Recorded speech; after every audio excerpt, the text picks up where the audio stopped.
Hi everyone! Today we will see how to perform the calibration of the ADAS, Advanced Driver Assistance Systems, on an Iveco Eurocargo.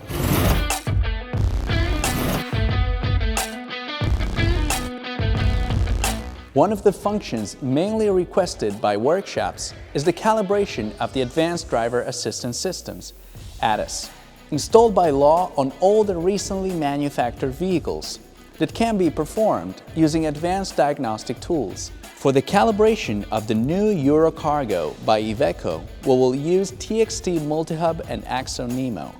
The ADAS allow the automatic detection of obstacles in the roadway, thanks to a special camera positioned on the windscreen, and the automatic adjustment of the speed with respect to the vehicle ahead, thanks to a radar located in the lower part of the front bumper.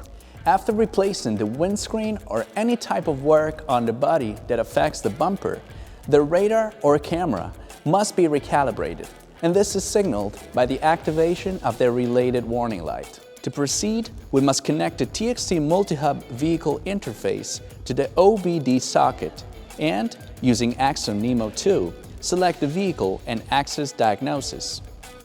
Through IDC5, we can see that there is an error and that the camera is not calibrated.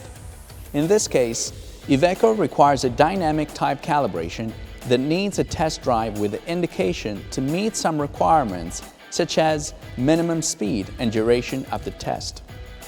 The error, as well as the warning light in the dashboard, will deactivate automatically once the test drive is completed. As for all the other ADAS calibration procedures, TEXA allows creating a report indicating that the calibration has been carried out. Follow us on our channels to be always up to date on the latest news from the world of TEXA.